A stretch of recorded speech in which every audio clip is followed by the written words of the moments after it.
Welcome to our CJBL Cambodia podcast today in sunny Phnom Penh. Yep. I'm Fau Zii. This is Jordan Boatwright. What up? When did you arrive yesterday? Yeah, yesterday morning, just a long flight, but recovered, got some sleep, so it's good now. I'm glad that you got some sleep and you're ready to go for today. We've got a big weekend of basketball. And, I'm excited. I'm really excited. I guess starting with this chat today to sort of talk about a bit of Cambodia basketball, but maybe a bit of introductions first. Obviously, I am the owner and founder and GM at CJBL. Nice. And I have been doing basketball for probably about, my whole life, but as a coach and in a work aspect, probably about 18 years now. Okay. Working with junior players since my early 20s. Nice. I won't count when I was 15 when I used to coach kids because I was terrible then. Right? But I don't know about you, but at that age I had no idea. Obviously as an adult, I've been working with kids for a long time in player development. And obviously when I met you, that's why we brought you on board as the player development director. So maybe what's sort of been your history and background? So I've started doing this really like 20 years ago when I got cut from the basketball team.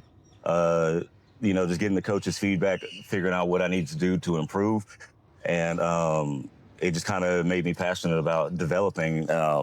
And that's just how the journey started. So along the way, I've worked with college players, NBA players, EuroLeague players, just everywhere across the board. And then the more into it I got, I started doing like strength training. And then when my pro guy started to get older, then I started thinking the recovery side. And I did, massage therapy, physiotherapy. So I've just kind of figured out what athletes need throughout the 20 years I've been doing this and just kind of trying to adapt and build on it from there. Yeah, nice. And you did mention you started late as well, right? Yeah. Did you play something before you did basketball? Yeah, I played, I grew up a football player, American football, so I grew up playing that and I just switched over to basketball and then I just got obsessed with it after that and never looked at football again. How did you switch from football to basketball? In America, most kids usually play 2, 3, 4 sports throughout school. And so I just played football because all my friends played football and then all the friends wanted to go play basketball. So I was like, I don't want to get left behind. So I just started playing basketball and, then they went to baseball after. And I'm like, I really like this basketball thing. And so I just stayed there and never really looked back at it. And what are you doing at the moment in Europe over there? I'm working with an academy in Montenegro, basketball academy. We have everything from U18 below. And I'm just helping them build their structure and build their culture because right now Europeans are dominating the NBA. So I wanted to come over there and see like what they do as far as skill and development and compare it to what we do and see if, we can bridge it and, take the best of both worlds and try to make, their culture, their basketball even better. I guess what other stops have you had for basketball since the States, I guess? I've been all over Europe, Italy, France, Germany, Montenegro currently. I was in Cambodia last year, doing this. So I just kind of go wherever the wind blows and wherever people, ask me to help. I'm always down to help and, try to build something. And sort of what have you learned about basketball in all these places? So it's interesting. I like talking to you because I can nerd out and not feel weird about it, but it's deep. In different cultures, it's completely different. Like Spain, they play a lot faster. Italy's super slow. France is really tactical. Serbia is really like skilled. Here, it's just a little bit. I've been in Cambodia. It's like they're really speed based. Like everything is just 100 miles an hour. Like there's no pace. In America, it's kind of all of that combined. Like we got the athleticism, the tactical, the skill, the pace. So it's interesting how, the American sport has came worldwide and how different cultures have just taken what they're gifted with naturally and just kind of built their own version of the same game or whatever. So I just think it's really cool when I go to different places and I just see like there's certain moves you don't see in certain countries or whatever. Like hang dribbles really don't exist here because nobody's trying to slow down. They're trying to go just 100 miles. I feel like you're opening a can of worms here because you're saying that people have taken the game into a global context and built on their strengths a bit. And I think you said like in France they play really slow, right? Yeah, So, Italy. In Italy, they play really slow, right? Yeah. So what's going on over there? Like, what's the point of playing slow in basketball? It sounds crazy. Like, yes, it's a kind of a fast-paced sport, so slowing it down kind of throws off the defense, and the defense kind of is more lax at that point. Like, if you watch Luka, I mean, he's not Italian, but he plays really slow. And all he just waits is for his defender to kind of fall asleep or to, bait him into a move. And Luka's not going to outrun anybody, but he's scoring 35 a game somehow and not moving more than 3 miles an hour, So it's interesting. I guess you can just kind of manipulate the defense a little bit better if you have control of the game. You know how to understand the pace. So playing slower makes sense, but I would have never thought about that, like, hey, slow down and let's just walk the ball up court or whatever. And we're not rushing anything. We'll take all 24 seconds every possession, I guess this is a really interesting aspect of the basketball game, right? Because there are all these different styles you can play. Yeah. And like you said, playing to your strengths is, of course, going to help you succeed more than other situations. So I guess in Asia, one of the most obvious weaknesses we have is that we're not very tall, right? Yes. Okay. So what would you say as a coach that would be the strengths that we should be focusing on in Southeast Asia? That's like the kid that just left, man. Finish off 2 feet because they play so fast, they miss so many layups. Like when I go and play, pick up with them, game to 11 takes like 20 minutes because you miss 20 layups or whatever, and it's just like they're going too fast. It's like just when you get in the paint, just slow down, jump stop, finish off 2.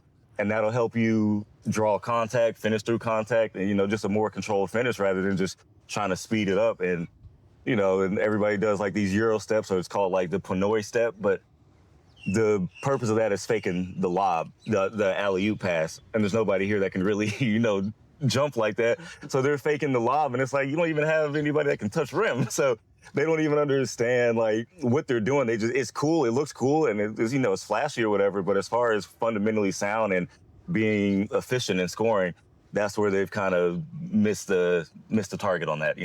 So I just think it's interesting, and that's what I want to learn, or I want to help teach them is like more controlled finishes. You can keep your speed, but once you get there, slow down. Like now they have like the decel step where you kind of take a slow step because there's no timing on your 2 steps. So you can take 1 step and hold it for 10 seconds and take another step or whatever, So, even doing something like that or just finishing off 2. A lot of universities in America, that you can tell what program they came from because they're really fundamentally sound. Like a lot of people from, I think it's Villanova, everybody from there, they always finish off 2. That's Jalen Brunson, that's Mikal Bridges, that's Josh Hart, that whole New York Knicks staff or team, they all went to Villanova. There's other players around the league, Dante DiVincenzo.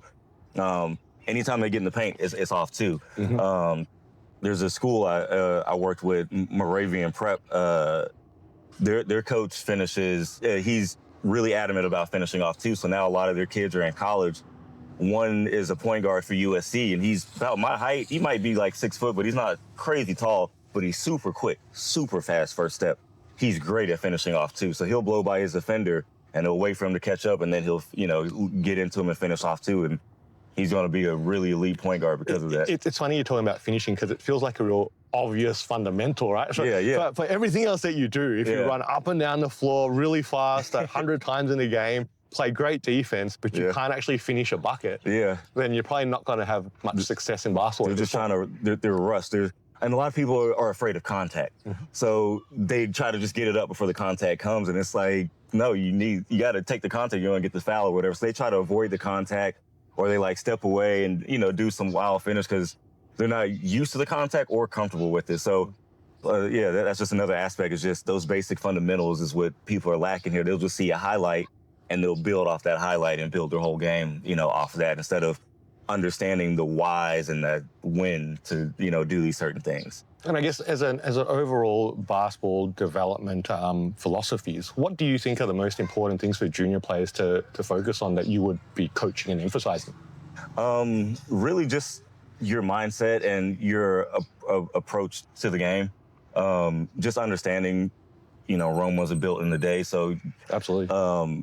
I just heard LeBron say he didn't feel like he had his complete game figured out until like year 13, and he's been playing since he was 18. So that means even now, like as you're developing your game, you still have like 10 years to really master it, you know? So if you're starting out at 14, 15, you're really not gonna have everything all together. And, you know, if you stick with it till you're like 22, 23, 24, whatever, you know, so it And I think that time. growth mindset is the game continues to evolve, right? Like, you know, we've seen through the last few decades even that how like the big man has been phased out, and if they can't evolve into being able to add to their game, then they don't have a job anymore in a sense, right? So you know, we don't really know what's coming up in the next 5 or 10 years even, you know, where the game will go from there. So being able to add to your game is always important as well, I think. Yeah, that definitely is, a lot of big men now are on the perimeter, so there's like no low post game, you know, and that's more in Europe. They have more of a low post style, you know, so that's just like the different aspects of the culture and all that. Absolutely. I guess I'm curious, so tell me about how you ended up in Cambodia in the first place. I came here for, you know, the basketball development initiative with a client that's lives in here, but he goes to school in the States. So he asked me, you know, to come out here to help, you know, develop the sports area. And so, you know, I'm always open to helping build something. I want to, you know, try to leave a lasting impact on something after I'm gone. And so I like to do stuff kind of, you know, ground up grassroots operations, because I just feel like I can build it, you know, the right way and help and leave something, you know, for the younger generation to develop. So that's what I was brought here for. What did he sell you on coming to Cambodia? Like, what enticed you at that point? Oh, it wasn't really the hard sell. It was like I've never been there. Just come. I've never been. It was a different culture, more basketball. I love the food here. So it was just like the easy yes. It wasn't even a hard sell. You didn't have to finish the sentence. I was like, yes. When you got here, was it sort of what you expected or what you were sort of told, or some things were a bit... With all the traveling I do, I don't really have any expectations when I go to certain places. So I just always come in with like, you know, childlike mind, wonder, and just ready to experience it or whatever. So I didn't have any expectations, but I was shocked by the passion that they have here. And literally there's basketball. You could go to hundreds of courts around here and there's somebody playing, somebody shooting, like, so I just thought that was cool. And a lot of the kids are really receptive to learn, you know, like they're enamored by what I do and, you know, who I've worked with. And so they're really open to learning, you know, different stuff and learning what I can bring to the table. So I love the way they embrace me. I love the challenges, you know, that were here, and I just loved experiencing like the culture and seeing what the differences were. I'm gonna have to sort of question your 100 courts comment there, because I'll agree there might be 100 kids ready to play, and they're looking for a court that doesn't have a padlock on it though. True. Is that more a little bit more accurate, I think? Yes. I think one of the things I noticed when I came to Cambodia is that there is not enough courts here. Yeah. There's lots of players and passion, like you talked about, a lot of interest. I think the one that I had a real interesting epiphany or observation was here, that I say, hey, how often do you play basketball? And they say, 4 times a week, coach. 5 times a week, coach. Like, I play it all the time. I say, oh, yeah, where do you play? Oh, on the mall rooftop. That court's about, I don't know, 15 square meters. Like, you know, to the 3-point line. But I work on my game every day. Yeah, that's cool. So all you can do is work in the post and shoot a jump shot from the block, right? That's it. Yeah. I'm like, but I work every day. I'm like, so I think that's an aspect where there are very limited facilities here. And those facilities are great, but they're just not adequate to develop the full game. That's true. That's the point. Yeah, that's a very accurate assessment for sure.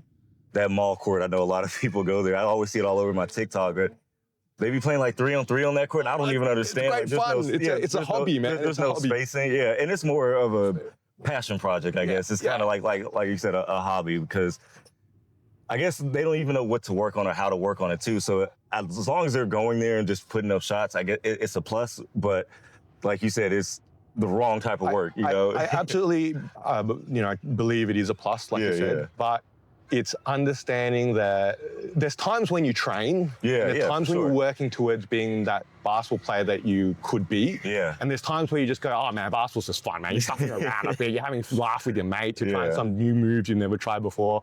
Then that's it. Then those are the courts where you do that. True. Whereas the other classic one with these sort of facilities, and there's a few little half-court places here that are a bit nice, a bit bigger, but in a half-court 3-on-3, which is now quite a popular game, obviously, is that there's no cardio involved to a certain extent, right? Yeah, and so when you're trying to get up and down 90 foot of floor, chasing a defender, making a fast break, doing that consistently for a period of time, so many kids I observe here also have very little cardio, right? Literally first quarter, they're gassed. Second quarter, you're saying, how how much more do I have to go, coach? Yeah, and that's the thing, right? Because they're going 100 miles an hour the whole time. What I have experienced with the 3-on-3, they don't check the ball in, so that's how they keep the pace going in. So as soon as the ball goes to the net, next team they start getting in their offense or whatever. And that was a culture shock for me because I'm used to kind of like talking noise after I score, and having a minute to do my celebrations. And my person scored. I'm like, wait, what happened? There's no inbound. There was no, like, you didn't check it up. It's like, oh, we don't check it up. We just keep going. So that's the way that they kind of, with the lack of space, they kind of keep the pace going, and you don't have a second to transition from offense to defense because as soon as that ball goes through the net, they're trying to score again. And so you don't have that little 4 seconds to run up court and kind of prepare yourself. All right, this is what they're going to do. They're going to try to get the ball in. It's like they've already scored, and now you're back on offense. You're like, oh, man. So it's still quick because they don't have the space. They've adapted, and that's, the point that I made earlier is like they've just taken what they've had and played the same game. They just, made it fit their system and their culture. And I hadn't experienced that before coming here, and I just thought that was just really interesting. I would have never thought, hey, no inbounds, just go right into the offense, and we initiated from under the basket, kick it out, and then we try to score again or whatever. So I got scored on a lot the first few times that I played because, as I said, after I score, I'm like, yeah, you can't guard me, and they get the ball, and he just goes, I'm like, wait, what just happened? And I'm like, oh, man. So it was interesting, No, the game definitely has evolved a lot. Like I said, last few decades, I think, I don't know if you're aware of this statistic here. So Cambodia is ranked 153rd in the world in the FIBA world ranking, which I think is third last. Yes. And I say that in a sense because it's firstly, it's a fact. It's on the website. You can go search that. And I think that's where I am passionate about being here because there's so much room for improvement for the game here. We can only go up. Right? Yeah, exactly. We can't really go much further down, all right? We can only go up if we can start to put some of these things that are critical to a successful basketball ecosystem into place in Cambodia here. I guess, what do you think are the most important things for Cambodia to start to work on to improve the game, to move it up that ranking? That was one of the things that excited me about coming here because the ranking was so low. I thought it was an opportunity to grow fast. Just simply we could get some structure, some more support from like the communities and like families and all that and schools. And then just with the structure, getting the fundamentals down, I think we can close the gap a lot quicker, just knocking down the basic stuff, and that's really what a lot of things come down to at the highest level, with the pro athletes, NBA, EuroLeague.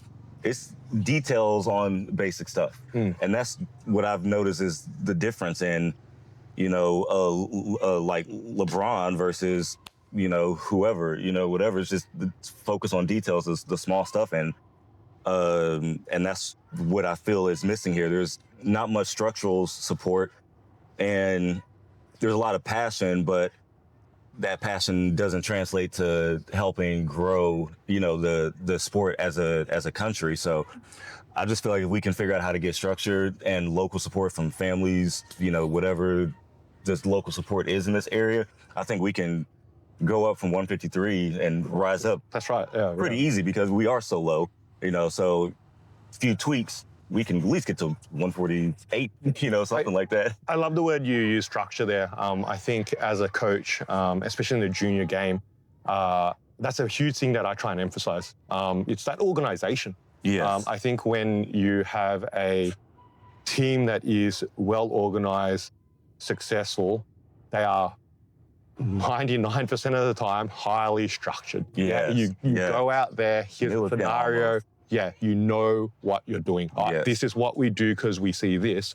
And we see something the other team counters, so we already know this is what we're going to do next, right? Exactly. So we have, and it's not that we're calling a timeout to draw up then. We've already worked on this the last 4 weeks, or we worked on this 8 weeks ago, so we just got to pull it out of a playbook and refresh it and then go again, right? So I think that is so important. Even if it doesn't almost matter how high or low your skill level is. Exactly, if you can be structured and organized, the success will come when the skills develop. Yeah. Right? That's the thing, yeah? But if you have that disorganization, it doesn't matter even you're the best player, best team, all you guys can dunk the ball and they're athletes, right? But you don't have the structure. You're like headless chicken, right? You're running around and it doesn't go anywhere. What are you guys doing? Like, are we trying to play defense or offense or, we're getting in each other's faces? And I think that's a key part.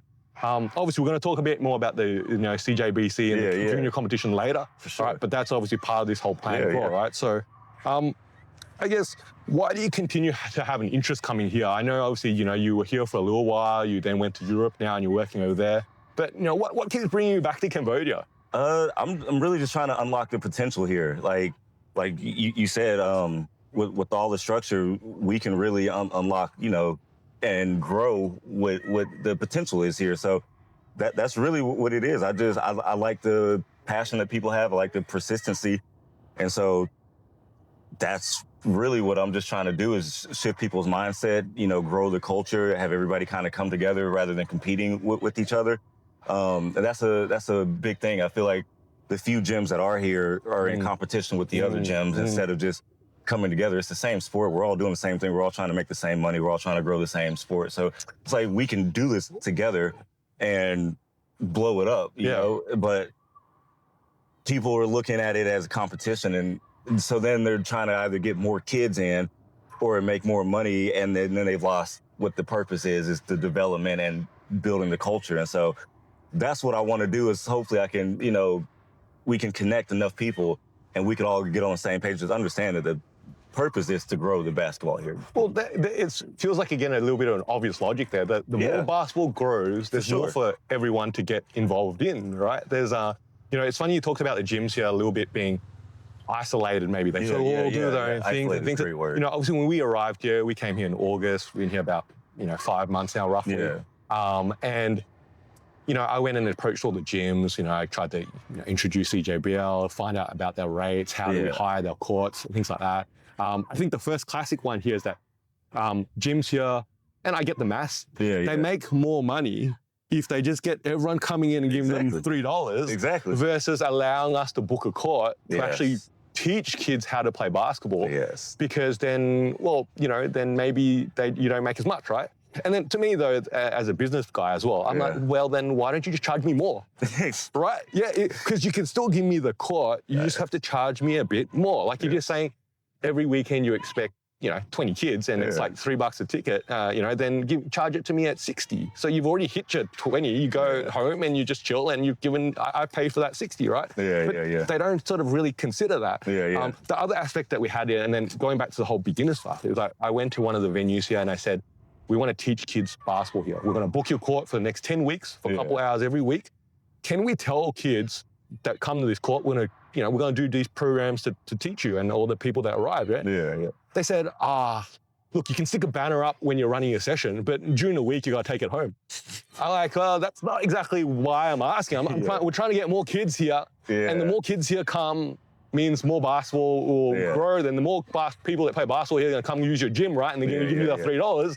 But you're not going to meet that simple little request that we're making from our side here to grow the game. So these are the real observations that I've had here in regards to the game. I think, I guess, like I said, these are some of the stories that I've heard. I had many stories, I guess, in the last 5 months. Like, what's one of your best stories that you've had here that's been a success, I guess, perhaps, that you've encountered so far?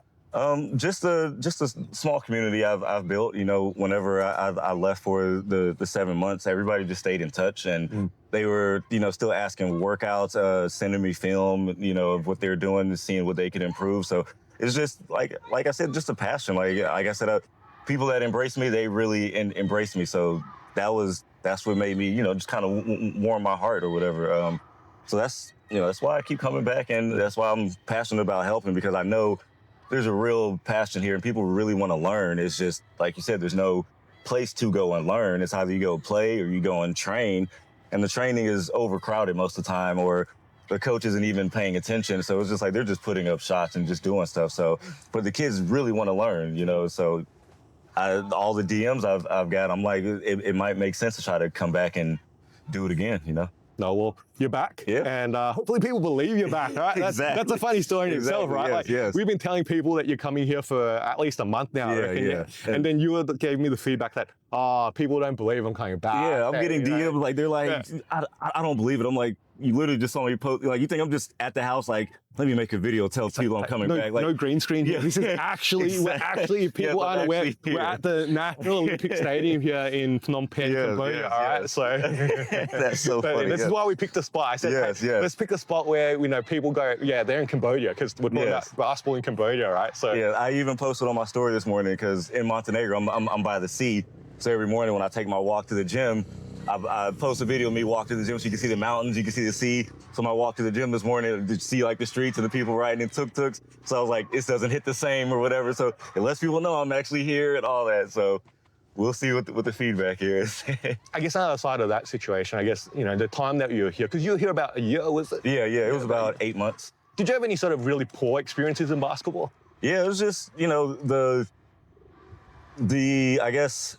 the lack of structure, the inconsistency. A lot of the kids' mindsets are poor when it comes to adversity in this sport, because I don't personally know of a role model or anybody that's came from here and plays at a high level. So they don't see it. So, after a week of training, they're not shooting like Steph Curry. They get really discouraged, like really quick. And so that was, the biggest thing that I saw is that was I don't want to say like a negative, but it was just like kind of upsetting to see like they kind of give up so quick, because they don't understand like I said, the long-term goals of how long it takes and the accurate timeline of developing, because they haven't seen anybody come from here and do it, and the families aren't really supportive of sports as a career either. So it makes it hard to really, if you have a bad day in your workout or shooting, that affects them way longer than what it should, So I don't want to say that's bad, but that was probably, No, you're absolutely right. I think that's a huge challenge in Asia. I think, I guess Asian parents, do commonly not support sport. They see it as maybe a hindrance, as something that takes away from the academic side. And, if you're doing sports for, I don't know, 2 hours a week, that's 2 hours less of homework. I don't know. Exactly. That's how they see it. I actually don't get it. Obviously, I'm Asian. I guess my mindset is not like that. I shared the story with you earlier, though. I was raised in a bit of a different way. Perhaps, my friends went and did Chinese school on the weekend, obviously, whereas I went and played basketball on the weekend. And I guess, like I said to you, pros and cons there. I don't speak Chinese, but I'm talking about basketball. So, I think that's the situation. But you're right about the fact that because not many Asians, or Southeast Asians, to be more specific, because we're not talking about like China, Japan, Korea, which is up there, to the north, right? We're talking about Southeast Asia here. There hasn't been that much elite talent come out of this region, and that's a big part of what CJBL is trying to slowly but surely, add improvements to that aspect of the programs, the structure, and things like that. Then no one's seen it before, and I think that's the part where players need to be able to, be given opportunities to see that from other places. And I think that's where, for us, if you go on a website, for example, it says, CJBL provides, global academic and basketball pathways. And that global word's important. Because if you can't see it here, you've got to go see it somewhere else. Right? And if you don't see it somewhere else, you don't understand what we're talking about. Right? It's one thing for me to come here from Australia, all right, and be able to tell you about how you're going to need to do at least this much to be a minimum. Right? But they go, oh, well, that sounds cool. Another coach that told me something I should do, right? But, but if you go see it, and then, of course, if you then want it, then now hopefully you've got a little bit of a chance to achieve it. That's sort of the key, I think. That's kind of a saying in America. If you can see or touch that person you want to, become, you can do that. And so that's what it is here. Like, there's not, like I said, I don't know of any pro athlete or pro basketball player that's, Cambodian that has came from here. So it's not a viable career path. You know, as in America, sports is an actual career path, and it's possible, whether it's in America or Europe or Australia or whatever, like you can play sports as a career. So here, just, I don't, like I said, I could be fact checked and I could be wrong, but I don't know of anybody at an elite level that has played, you know, that has played at an elite level from here. Therefore, investing that time and taking away study time to do that, it doesn't add up, you know. So in America, you can take that risk and take that gamble and balance out your study time, and then athletes get advantages, you know, for not being able to study. So they get extra time and, you know, whatever during their travel. So they have extra periods to study because they know that it's a possible career choice. So they learn to balance it out. But that's, you know, that's what we're missing here, is we need somebody that can make it out of here to help grow it and have the parents support it. And I think once we establish, you know, this league and our program, and parents see that we're sustainable, I think that'll slowly start to change, you know, but change doesn't happen overnight. So Absolutely. As long as we do it in the right way, build it brick by brick, I think we can change that mindset and adjust the culture and have people invest in us more and support us more, because we are teaching and we're not just having kids come in and play and, you know, just do unstructured training or whatever. Like, we have a guideline, we have a program and all that stuff. So I think, you know, after a year or, you know, a few months, parents will see that and actually really trust us, rather than just see us as another gym or another facility that they can throw their kids at for daycare, basically. Oh, look, I think I do see that a lot. I think unfortunately, and it's a fine balance as well, but when you treat a basketball program solely as a business, then all you care about is the revenue, right? Yeah, it's the more customers I have, the more money I make. Yeah, and of course I don't want to lose customers, so I better not tell them about anything else where they might go somewhere else and see something else. Right? That's the thing, right? Exactly. But I think that's a big philosophy where, for us, that it's about the basketball development. Yeah. It's like the revenue, of course, has to come, because we have to have money to buy resources and pay for equipment and courts and all these other things. But it's about that player development, because again, here's the irony of, again, the revenue-driven mindset. Because when you see something better, you leave. Right? But if you focus on the player development aspect and you do it at a higher level, why would you leave?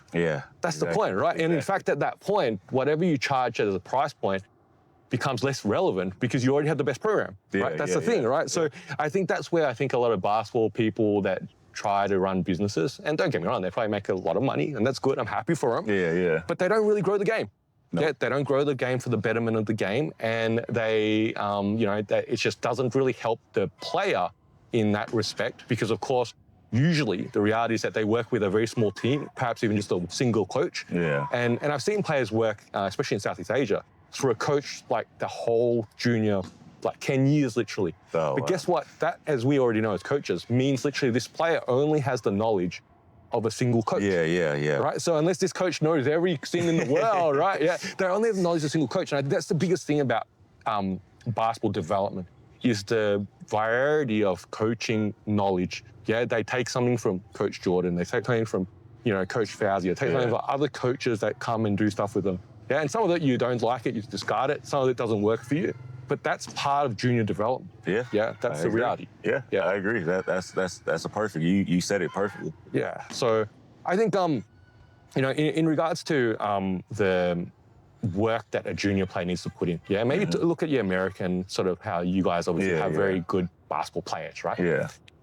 What would you say is, how much work does an elite player put in? Let's tell some Cambodian kids now that are aspiring to it. They go, oh man, I went to Funwall, I played there 3 hours tonight. I'm about to, really take it up the next level. Like, how much work do they have to put in? I mean, it should always kind of be on your mind. It should be kind of a 24-hour type thing. Like, there's that meme of like the guy laying in bed with this girl, and the girl looks mad, and it's like, and the girl's thinking, he's probably thinking of another girl right now, and he's like, I should have jabbed and went baseline and whatever. But it was like, that's kind of how it should be. You should kind of always be thinking about it.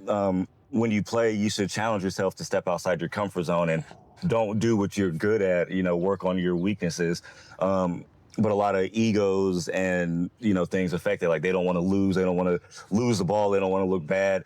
rather than work on their game in live time, you know? So if you know you're not strong going to your left, when you play a pickup game, there's wins and losses don't matter. There's no record on that. You know, like, yes, it's your friend you're playing against and they're going to, you know, talk noise or whatever. But if you're really trying to get better, you'll take losses to strengthen your weaknesses, you know, and that would be the right mindset. That's what I tell all my kids that I train is like,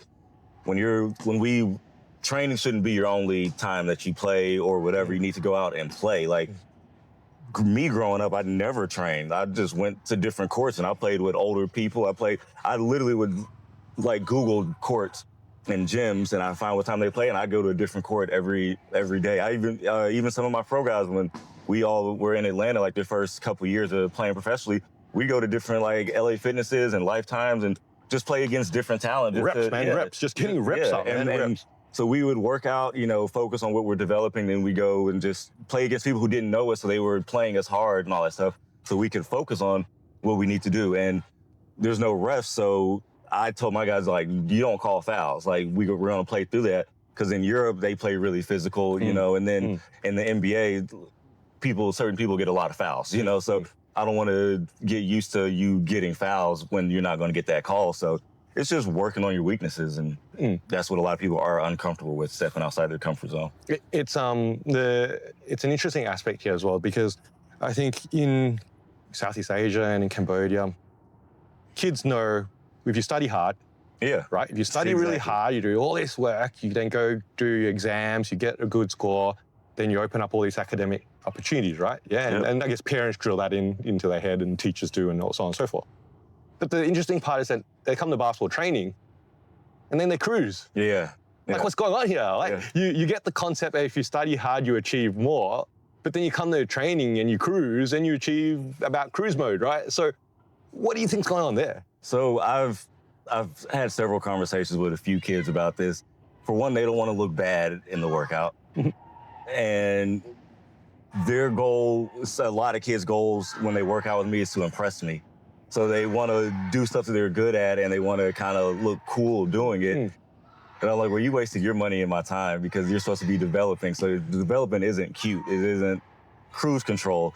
So you're like, I tell people, I would prefer you to miss every single shot in our workout rather than you make and don't break a sweat. You just do what you can do, because you just hired a rebounder basically at this point, you know, like, and if you're trying to get better, like, that's why workouts are clipped, because not many people are hitting back-to-back shots, you know, so we clip them to make it look good, but there's a lot of misses, and that's what I like to post on my TikTok, is the actual real side of workouts. So I'll post misses all the time, and people kind of like, you missed, or they missed, why'd you post that? I'm like, well, that's the reality of it, is like we're working, so if you actually pay attention to the clips, you can see the progression in his footwork and his hand placement and the arc of his shot. Like, so each shot might be a make, but how he made it hits less rim and it's more of a smoother shot, or there's no hitch in it or whatever. So if you pay attention to the clips, they're structured to see the progress from the beginning to the end. So the first time he might hit a lot of rim on the shot, but by the end of the video, it's all net,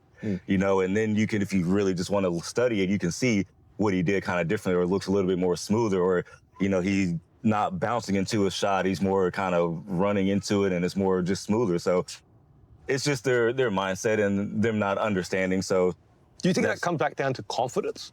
Oh, yeah, definitely. Confidence is a huge key. How could we as coaches build the confidence in a basketball player to be willing to, well, look bad, I guess? It's how you talk to them. It's really how you talk to them and the connection you have with them, just being more empathetic rather than an authority figure. And that's what a lot of coaches feel like, you know, when they get that coach title and they whistle, that they're a drill sergeant at that point. And it's like, they're still a human and he's still trying to learn, and he's insecure. They're teenagers, for one. So the insecurities are crazy, you know?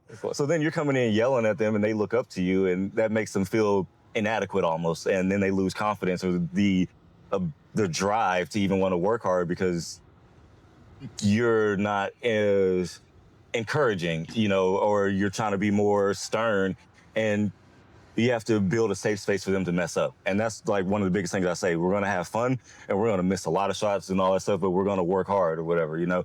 So that kind of builds a confidence. Like they're like, okay, I can mess up and it's not the end of the world. Like, I had a kid here last year. He's left hand. He's left hand dominant. But I had him dribbling with his right. He's like, but I'm left-handed. I'm like, I understand, bro. He's like, yeah, but I don't ever go right. I was like, I know. That's what, Yeah, that's the whole purpose of why we're here and what I'm doing, you know. And he just couldn't. First workout, he was so uncomfortable. Yeah. But a couple workouts, he started to get a little more comfortable. I'm like, bro, I don't care if you can't dribble with your right. Then that's all we're gonna work on. Like, that's the point of development. Like, when you couldn't read, you didn't grab the book and be like, you know, I'm never gonna get this now, you know, and just like move on with it. You sat there and you kept reading, and now you can read really well. You know, when you started walking, you'd be like, oh, this isn't for me. You know, like, put me in a wheelchair, this is it. You know, so you kept walking, you know. But it's when you get older, you realize you understand what failures and no's and all that means, and then you don't even want to try because it's embarrassing. I'm like, but you weren't born perfecting anything. You had to learn all that. But now that you know that you're learning, and now it's like people are watching you, it's like insecure. So as a coach or a trainer, you have to learn to build that confidence. And not every player is the same. So you have to understand what that player is insecure about, or even how to talk to them. And then just slowly build it. And it'll come over time. And a lot of my pro guys joke with me, because a lot of the kids that I train are very timid, you know, shy, you know, head down. But after at the beginning of the summer, when, you know, everybody's home, I'll have some workouts with my pro guys and some kids just so they can meet them. Like you said, you meet somebody, you can see somebody, you can become that. So I always make it a point to my pro guys come to the kids' workouts just so the kid can see, oh, man, this is, you know, whatever. But at the beginning of the summer, when they're there, they're really timid. They don't really want to talk. By the end of the summer, they're like talking noise to the pro player. And then the guys always say when they come back, that person's not the same person. They're like, bro, he's so much more confident, and it's just inside jokes or whatever, but they're just like, they don't even talk the same. Like, now they're coming in with swag. Like, you can see like their basketball gear is different. And so it creates something when you're consistent and you show that you like believe, you know, in them. You can create a lot of, or build a lot of confidence and unlock the potential in that student. Would you say confidence is one of the most important things to be a successful basketball player? I think, yeah, in any aspect in life, for sure. And that translates to real life as well. But I always say you should always think that you're the best player on the court, no matter who's on the court.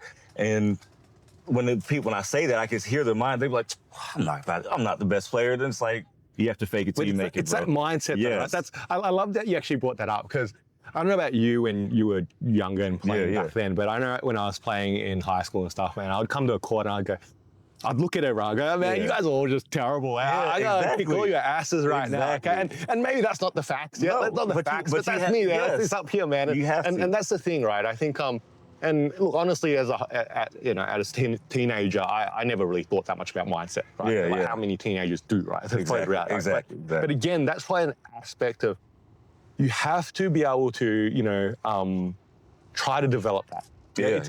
Basketball is competitive. Yeah, guess what? That's just the reality, right? Yeah. If you can't compete, then you just say, have a layup, right? Exactly. It's not going to work for you. It's not going to work for you. Yeah. It is a sport. It is competitive. And I used the word, I think I said this to you yesterday when we had a chat yesterday about getting insulted, right? Yes. Yeah, it's like, man, if this guy gets past me, you shouldn't go, man, well done, give you a pat on the back. Look, you know what? LeBron came along and then he brought all his friends and they all went on the banana boat and everyone wants to make friends with everyone else nowadays, right? But there's still a level of personal, man, you just scored on me. I'm not going to score on you 10 times, right? That's the thing. I tell people that all the time. I hate when people score on me. I don't care who. I don't care if it's KD. I'm mad that he scores on me. I have no chance of stopping him, but I am offended that he scored on me. So you have to think that. And I don't know when I developed that, but it's just like you said, mindset. Like, I go in the gym, I size up everybody, look him in their eye, and be like, I'm about to dunk on him, or I'm going to cross him, or he can't hold me. And I might be looking at Steph and James Harden or whatever. I'm not even on their level, but I'm gonna act like I am, and I'm gonna think that I am. So even when I play with my pro guys, I play pickup, I'm by far the least talented and least skilled on the court. But confidence-wise, they shouldn't even be a pro. I should have their position, basically, So anytime I get the ball, I try to make the right play, obviously, but I'm thinking, he can't guard me. Or my mindset is I'm going to help his defense, I'm going to help him improve defense. I'm going to see if he can hold me. So then I start to try to cook or whatever. And that's just like the approach, whether he might be the defensive player of the year in his league, but I'm going to score on him, you know? And there's actually Tajir McCall. He played in the NBL for a few seasons. I don't know if you're familiar with him. He's a solid defensive player. We would play 21 at the end of our workouts. I never scored on him. I scored one time and like 5 times that we played. It'd be like 21-0, like literally. But I scored one time. It was 6 years ago. Yeah. Every time I talk to him today, you remember that one time I scored on you? That's the sort of stuff, man. That's a competition that you have, and I think my bucket was lucky, too. It wasn't even like an efficient bucket, but that was the last time I played him, and I was like, I'm retiring. You know? But it's an interesting point there, because competition and comparison has to also have some context. Yes, for sure. Especially for junior players and youth, right? Yeah. It has to be in a comparable way, right? So, like you said before, me, you comparing ourselves to Steph Curry, KD, things like that, that's not comparable. Yeah, That's for reality, sure. right? Not only from a physical attributes part, but just, where, we are and our journeys have been, right? But what I'm talking about here from a junior aspect is that it's like a 10-year-old kid comparing himself to a 16-year-old kid. Oh, man, I'm not as good as you. Well, no shit, right? Exactly, yes. But when you have a 10-year-old kid and a 10-year-old kid going, hey, I'm not as good as you, well, then that's motivation. Yeah?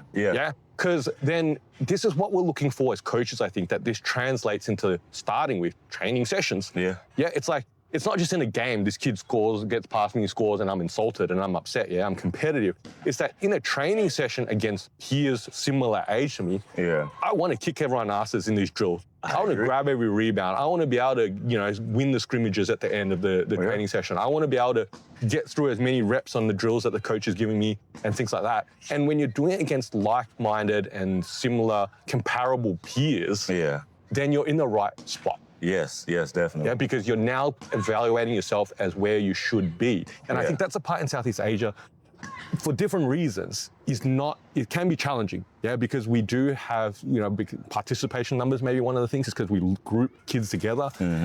One of the things we talked about a little bit, it's like the 15, 16-year-olds here, they go, would I play with the men? They say, I play with the men. Why would I want to play with the kids? That's like, okay, that's cool. The men are jogging up and down because they worked all day and they're just, they don't really care anymore because they're 35, right? Yeah, you want to work your ass off. You play with the kids now that trying to get themselves to, maybe a college or get to something else for themselves at that point. They're the ones you want to work with. Yes. Yeah, not because you work with the men, right? Yeah, on the casual Monday night game. I know. It's some type of weird flex that they get playing with the adults. And I'm like, well, they're not even playing at the pace that you would want to play at. And they're just getting stress off, like they're not even invested, and you're over here thinking it's game 7, and and they're just like, I'm just happy to be off work, bro. Like, so it's that mindset approach is accurate for sure. I guess when in your time here, I guess you were going to do some stuff, I think, with the Cambodia Basketball Federation and the UNBL. For those that are probably not so aware of that, that might listen into this, is they did their first season, I think, here. They just finished that. It was about 4 months, roughly. I think they took about 5 teams of 10 players, so 50 players, I think. What I understood was the under-19s boys. They had a whole tryout. I think a good number of kids came. Over 100 kids came, I think. 150 kids maybe. But they only could take 50. That was the plan, right? And everyone else got turned away. And things like that. And I guess, what else are you aware of that's been going on here? Why hasn't anything else really stuck around? What's your thoughts there? I'm not too tapped in about what else is going on. I know what UNBL is doing. I think it's amazing. I'm happy for their first season. It was huge success and great numbers.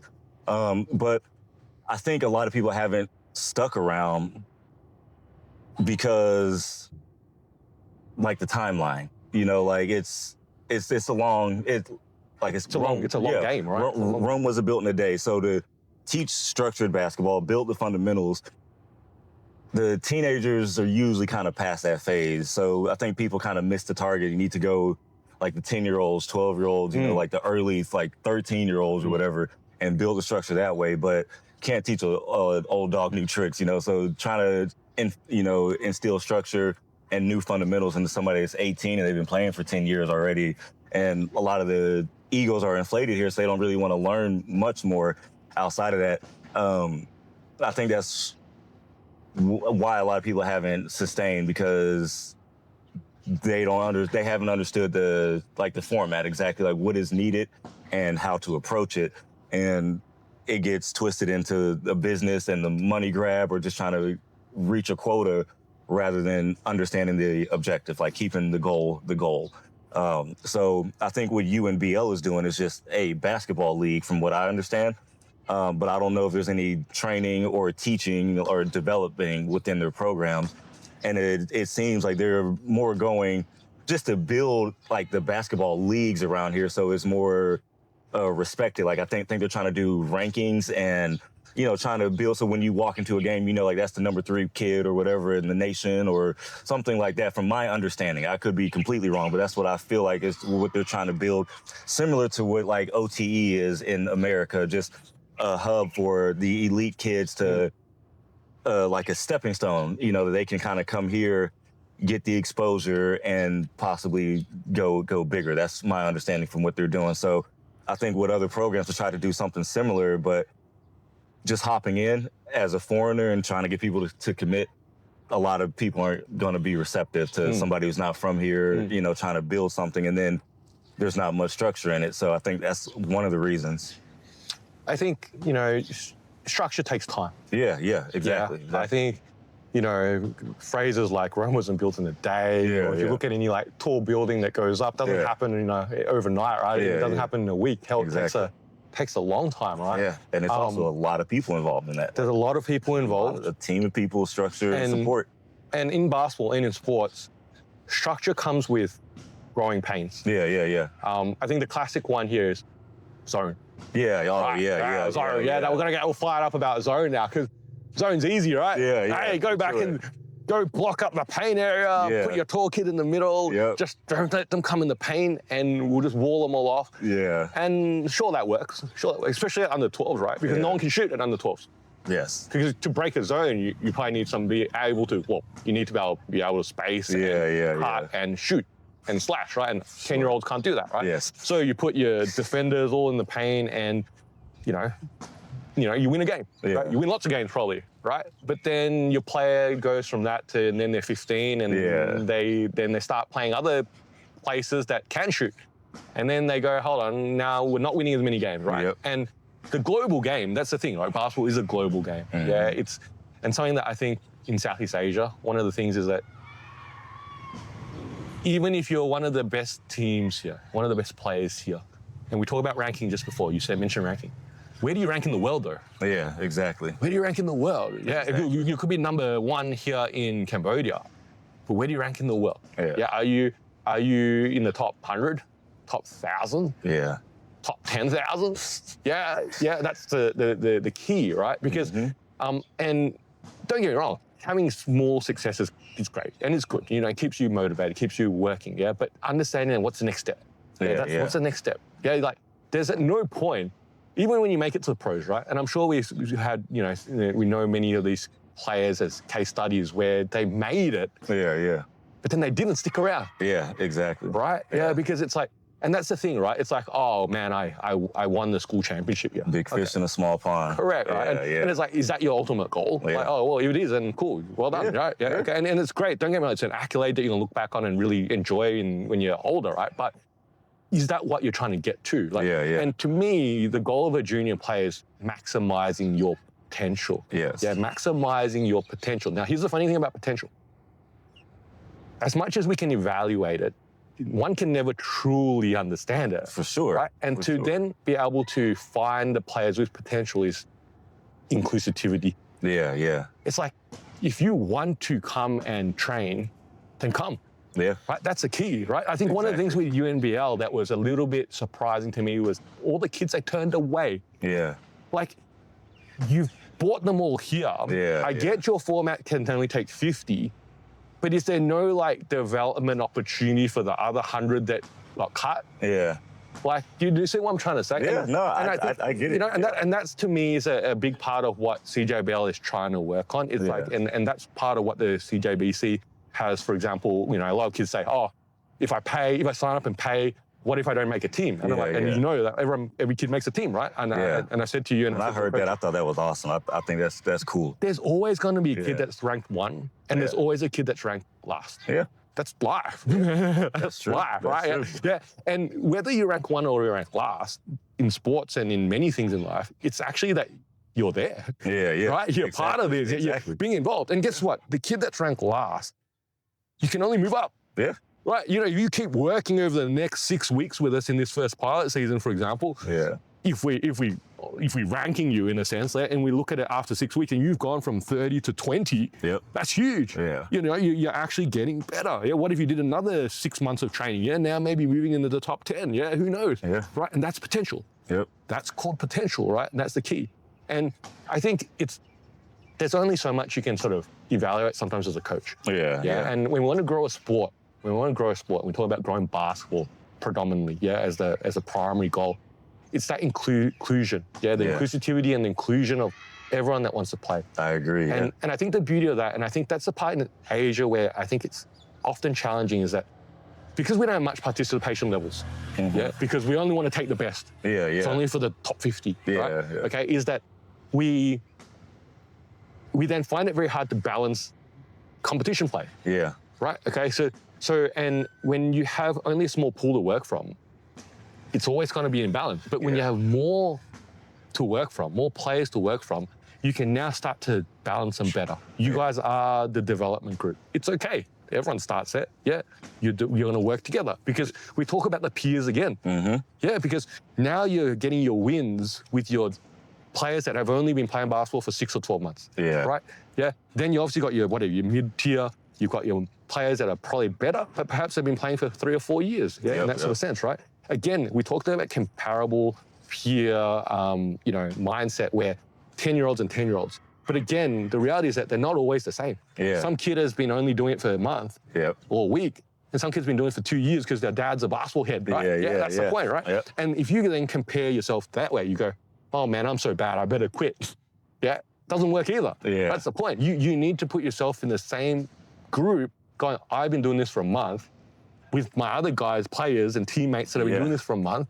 And then we want to continue to get better and slowly but surely hopefully catch up to the player that's been doing it for like many, many more years than me. That's the key, right? That's the key, I think. That makes sense. That's really good. I guess with CJBC, I guess when I shared this with you a bit, inclusivity was a big part of it. Getting any kid that wants to play. I know we have capped spots, for example, so once we fill the spots, that's done. But I think part of that structure and organization is that we have, I've planned all the way through the year now. We've got 3 seasons in this year. First full season will start in April this year. And obviously regular season after season of basketball. I guess what else besides this structure perhaps appealed to you for CJBC? That was the main thing, was every kid makes it, so you're not going to get cut, and the kids that aren't as talented will be training. You have a training program, all that stuff, and then just the game plan that you showed me for the next like 1 to 3 years. You got it broken down for long term, you got weekly, you got monthly, and it just showed really like you thought about this and you're passionate about it. So that was just really impressive to me. There was stuff that I haven't really like considered or even thought of, and the way that you presented it was like, this makes sense, and it looks like it would be really dope to be a part of, just because every kid can be a part of it. And that's, the hardest part is turning a kid away or seeing a kid be like, oh man, I didn't make it, and be like, well, just try harder, but now we actually have a game plan, like, okay, you didn't make it, but now you're entering our training program and you get to develop with other kids, your same age group and all that stuff, same skill level. So then that just makes it like, oh, okay, so I'm not just an outlier here or whatever. So that was what really impressed me and really made me want to join the team, was just this sustainability aspect and, just helping and teaching. Like, it's actually teaching and not just coming in to play or whatever. So I like all that. I think that's the part, again, that I often see here. We talked about programs earlier that are built primarily as a business. It's about making the money and things like that.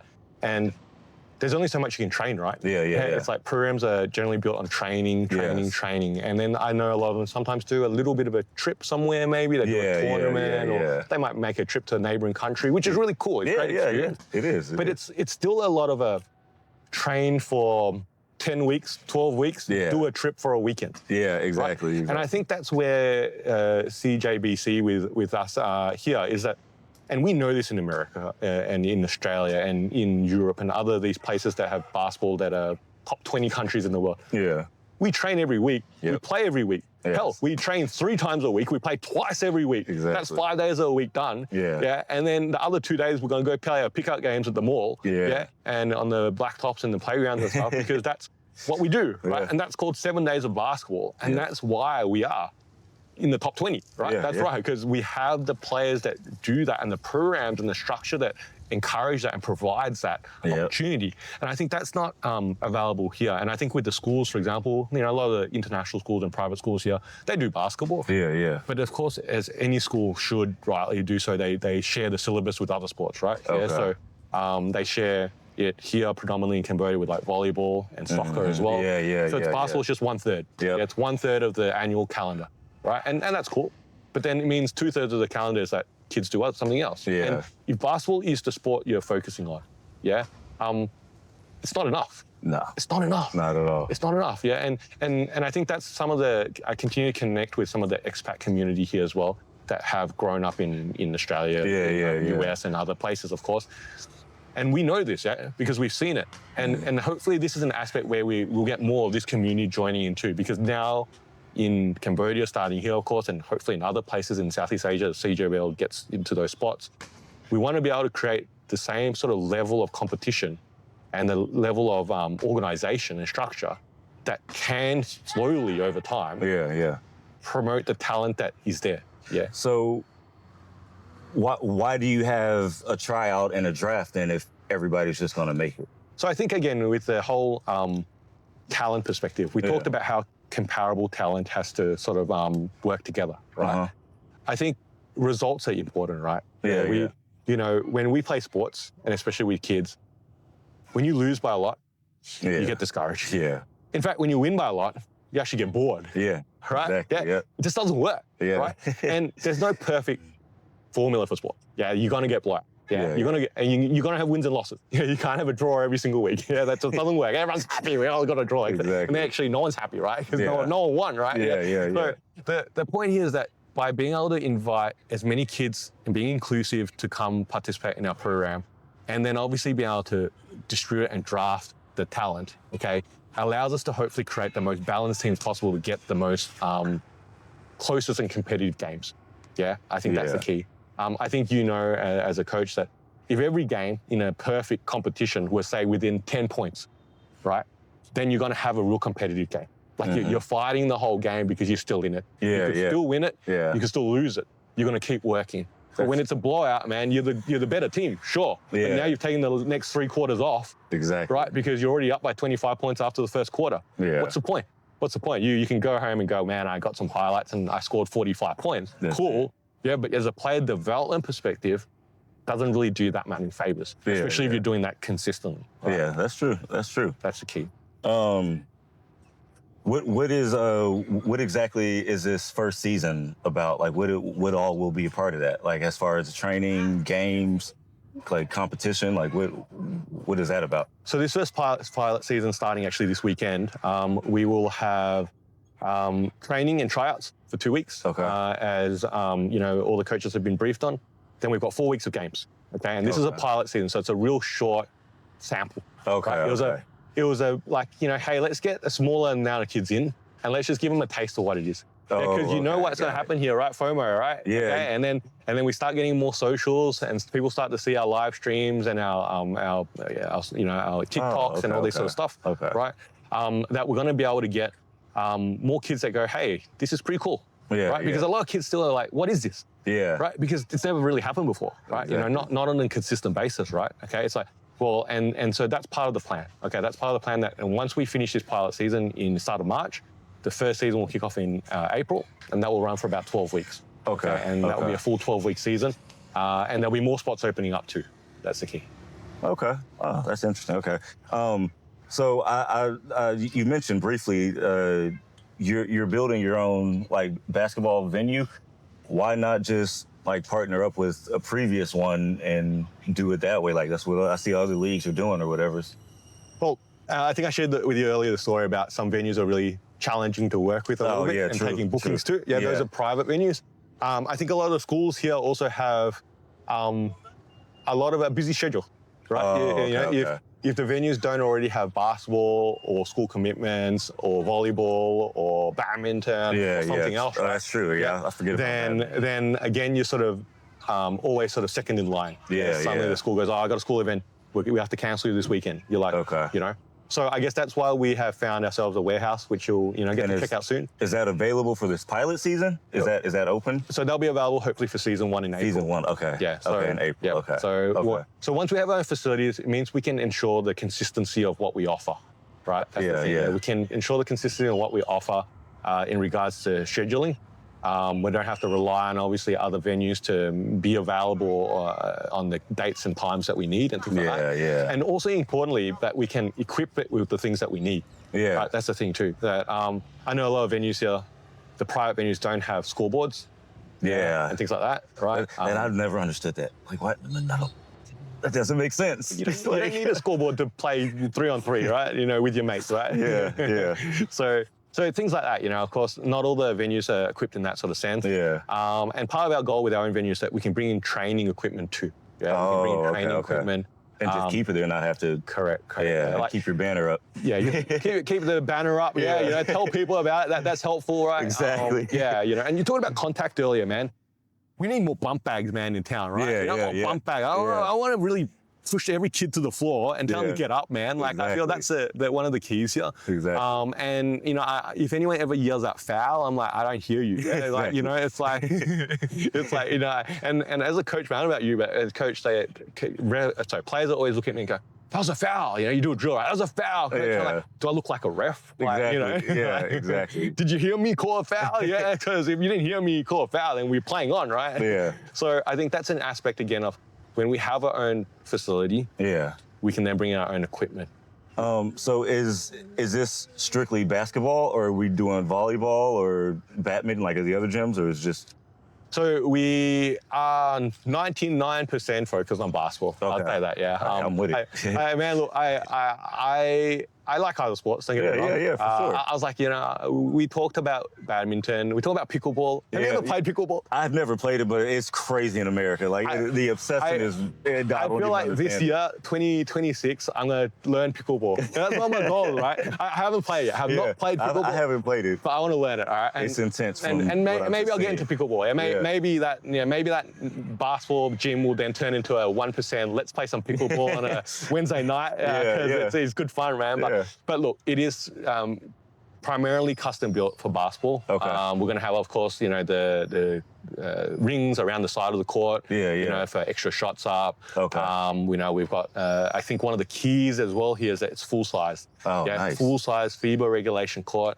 2 meters on sidelines. That's perfect then. Dude, if people haven't come to Cambodia yet to play basketball, is it going to be hardwood though? We're working on the flooring aspect. That's one area where obviously, I spoke to you yesterday about crowdfunding and cost. Got it. Cost is a big part again, and the budget is not huge, let's be honest, from our side. That at some point, and we can always upgrade flooring. That's a good news, right? True. It's that, it's like finding the right price point and what we can offer. Most of the courts here are concrete. Some of them have a little bit of the PPE stuff, which is nice. Don't get me wrong. Some of the nice big schools here that have a huge budget, they've got their nice floorboards and air conditioned. But but I've heard as well, because of the weather here, man, it's 30, 35 a lot. They tell me the bill for air conditioning. It's crazy, man. It's crazy, right? I didn't think about that. I was more thinking of, because there's not a FIBA regulated court or hardwood court here.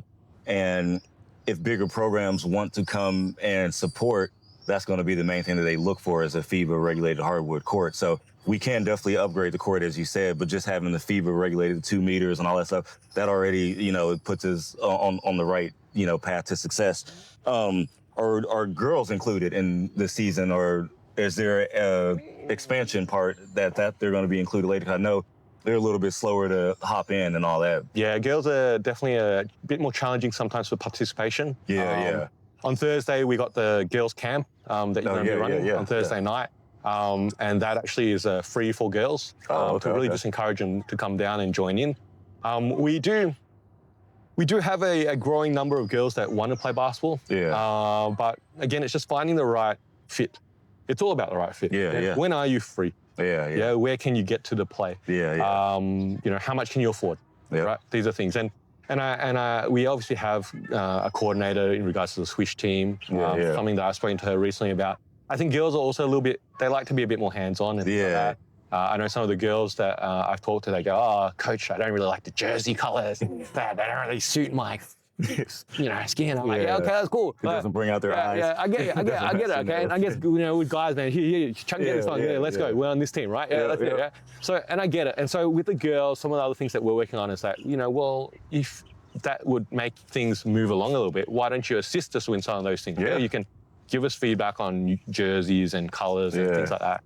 So again, slowly but surely, we'll hopefully grow those numbers too. I'm a big advocate of that. I think whenever I say this to people, you know, it's like, guys, girls. If we split it simply as the world's population, right? 50% guys roughly and 50% girls, right? So if we're going to try and grow basketball, why are we ignoring 50% of the whole population, right? That's the whole demographic right there. Correct. And I think the girls nowadays have as many opportunities as the guys now in sports, you know, in this continues to grow, I think, in that sort of respect.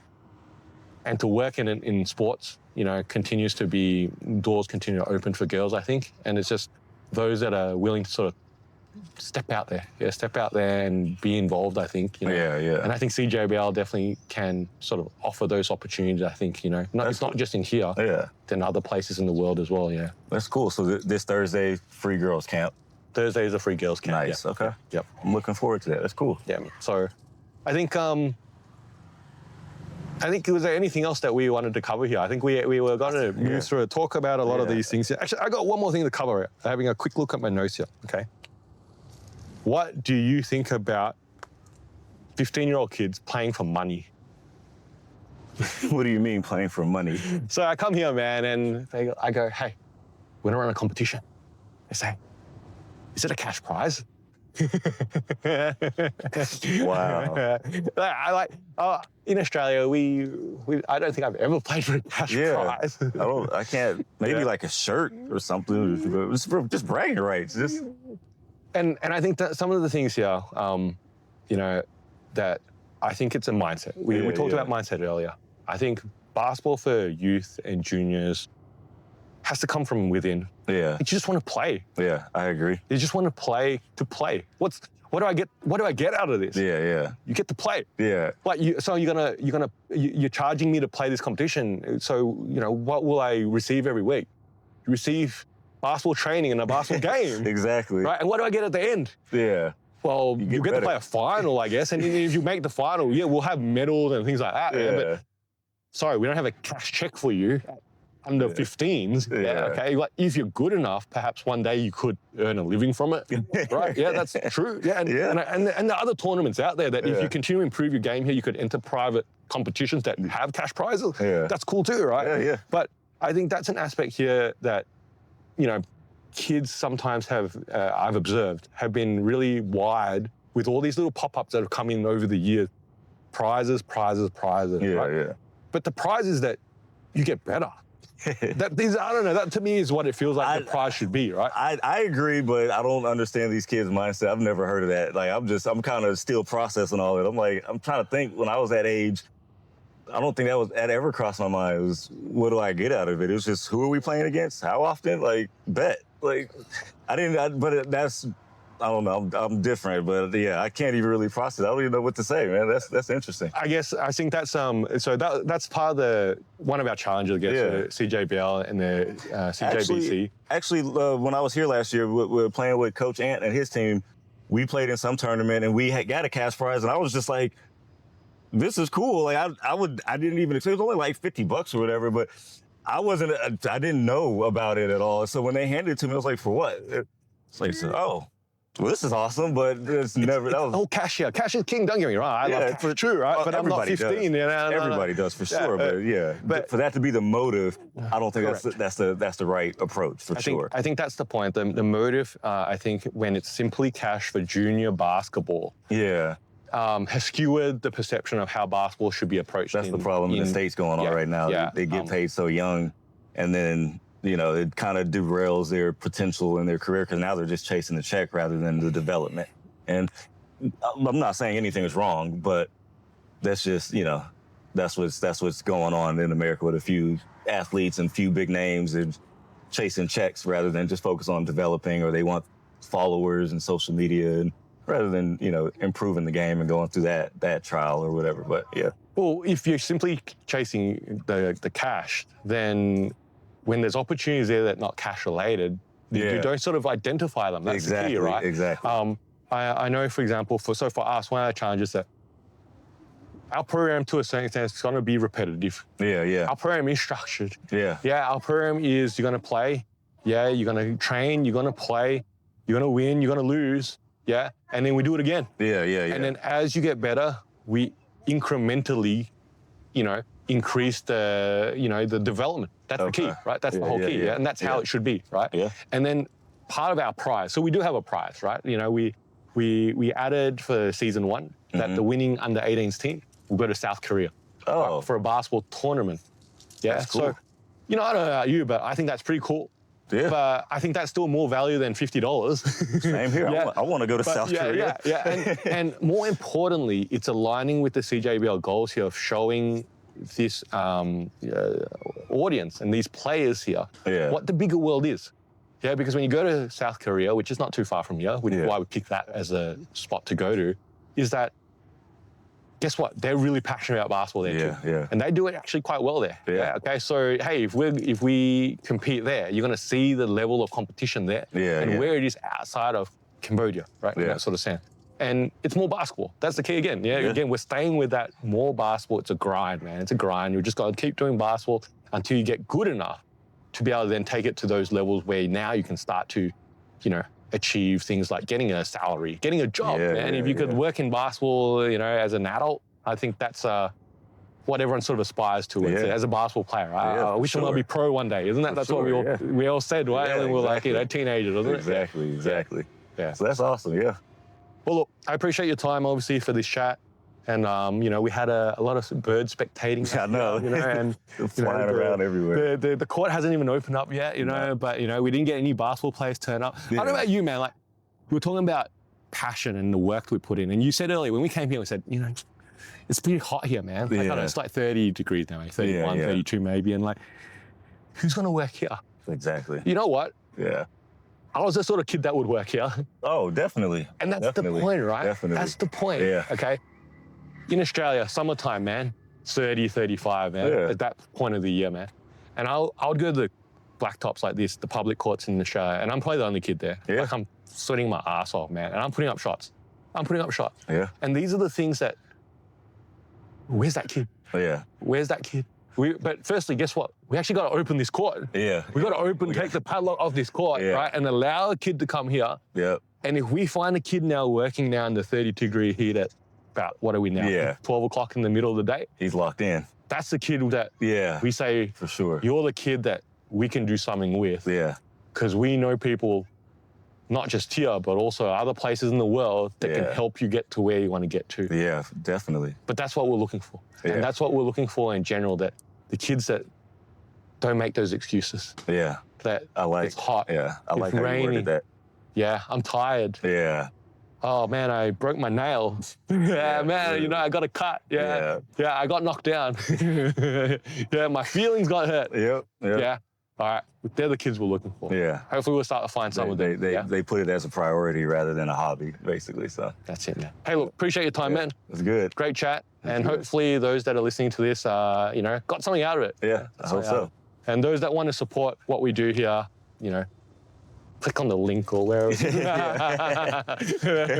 We're working on this. It's the first one, man. It's the first one. All right, good job, man.